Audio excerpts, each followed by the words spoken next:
다윗을 죽이려는 사울의 추격은 끝이 없어 보입니다. 원수들이 득세하고 영육간의 공고함을 겪고 있었습니다. 그런데 하나님은 그런 자신을 외면하고 있는 듯한 생각이 다윗이 들었을 것입니다. 이 시의 제작 배경도 역시 알려지지 않고 있습니다. 다만 다윗의 이런 탄식시가 대부분이 사울의 추격을 피하여 다니던 그런 시기와 또 압살롬의 반역의 시기에 기록되었다고 볼 수 있습니다. 그래서 이 시도 역시 그 두 시기 중에 한때에 기록했을 것이라고 생각을 하고 있습니다. 그 중에 많은 학자들은 사울의 추격을 피하기 위해서 피해가면서 지은 시로 추정을 하고 있습니다. 우리 성도들도 역시 이런 다윗과 같이 정말 하나님이 도저히 응답하지 않는다는 느낌이 들었던 경우가 많을 것입니다. 그런 우리의 신앙이 그런 어려움을 이겨나가기 위해서는 이런 다윗의 시가 많은 도움이 될 것입니다. 그래서 오늘은 주님이 멀리 느껴질 때라는 제목으로 말씀을 살펴보겠습니다. 첫째로 주님이 멀리 느껴질 때에 그 감정을 그대로 털어놔야 합니다. 1절과 2절 말씀입니다. 주님 언제까지 나를 잊으시렵니까? 영원히 잊으시렵니까? 언제까지 나를 외면하시렵니까? 언제까지 나의 영혼이 아픔을 견뎌야 합니까? 언제까지 고통을 받으며 괴로워하여야 합니까? 언제까지 내 앞에서 의기양양한 원수의 꼴을 보고만 있어야 합니까? 다윗은 1절과 2절에서 그의 고통스러운 현실에 대해서 하나님께 절규하고 탄식하고 있습니다. 대적으로 인하여서 영육간에 참기 어려움, 극심한 그런 고통 속에 처해 있었습니다. 그런데 하나님은 자신을 전혀 돌아보지 않는 듯한 생각이 들 수도 있습니다. 그래서 다윗은 언제까지 자신을 잊으시겠습니까? 나를 언제까지 외면하시렵니까? 하고 절규를 하고 있습니다. 언제까지 하면서 말이 몇 번이나 반복되고 있는지 모릅니다. 그만큼 다윗은 절박한데 하나님은 침묵하고 계신다는 생각이 들기 때문입니다. 다윗이 생각하기를 하나님이 자신의 고통을 방관하고 계시는 것처럼 느끼고 있습니다. 이처럼 우리도 역시 이러한 경험을 할 때가 참 많습니다. 그럴 때 우리는 그 답답함을 속으로 묻어두기보다는 하나님 앞에 그것을 다 털어놓는 것이 좋습니다. 물론 하나님을 신뢰하면서 가만히 침묵하면서 묵묵히 기다리는 것이 정말 귀한 일입니다. 그러나 사실은 그렇게 할 수 있는 사람은 거의 없습니다. 우리가 의인이라고 했던 욥조차도 하나님께 탄식하면서 절규를 할 정도입니다.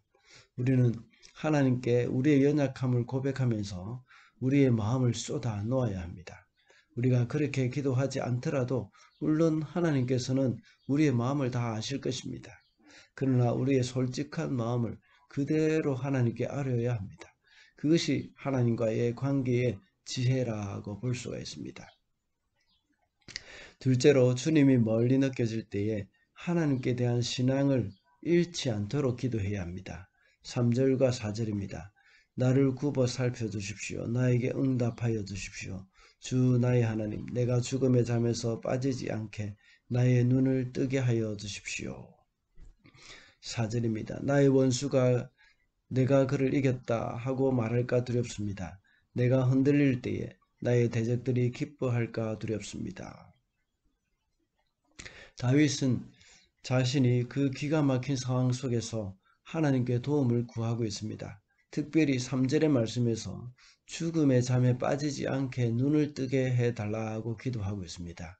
죽음의 잠이라고 할 때 쫓겨다니다가 이것은 대적의 손에 잡혀 죽을 것이라는 그런 예상도 가능합니다. 그러나 그런 육신의 죽음만 의미하는 것이 아닙니다.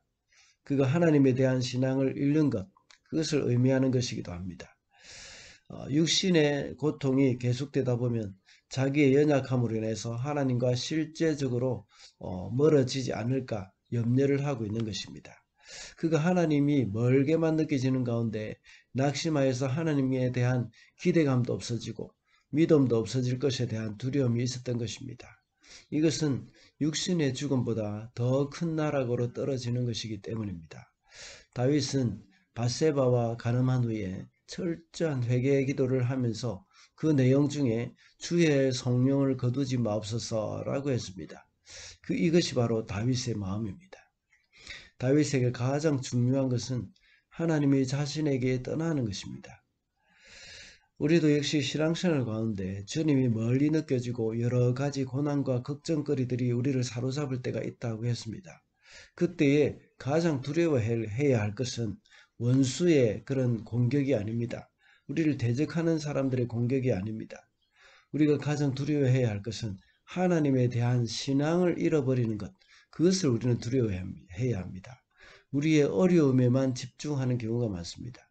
그러다 보면 하나님을 향한 신앙에 대해서 소홀히 하게 되는 경우가 많이 있습니다. 실제로 성도들 가운데서는 삶의 어려움 때문에 신앙이 떨어지거나 낙심하여 교회를 떠난 사람들이 얼마나 많이 있습니까? 그러나 오늘 다윗의 기도를 통해서 우리는 교훈을 얻어야 합니다. 내가 죽음의 잠에 빠지지 않게 해달라고 기도해야 합니다. 그리고 우리의 영의 눈을 열어달라고 간구해야 합니다. 그래서 우리에게 있는 문제나 고난보다 더 중요한 것은 주님과의 관계가 멀어지는 것입니다. 비록 고난과 힘겨운 일들이 생길 때에 주님과의 관계를 소홀히 하지 않도록 우리는 늘 힘을 쓰고 애를 써야 하는 겁니다.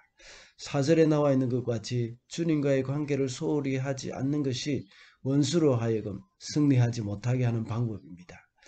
우리의 육신의 죽음이 사단이 승리하는 것이 우리의 육신의 죽음 때문에 승리하는 것이 아닙니다. 예수님은 십자가에서 죽으심으로 사단에게 승리하셨습니다.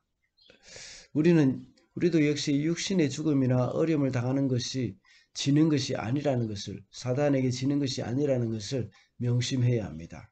사단의 승리의 노래를 부를 때가 언제겠습니까? 우리가 영적으로 하나님과 멀어지는 그러한 것이 바로 사단이 승리하는 것입니다. 그러므로 주님이 멀리 느껴질 때에 하나님께 대한 신앙을 상실하지 않도록 기도해야 한다는 것입니다. 마지막으로 주님이 멀리 느껴질 때라도 끝까지 하나님을 의지해야 합니다. 5절과 6절입니다.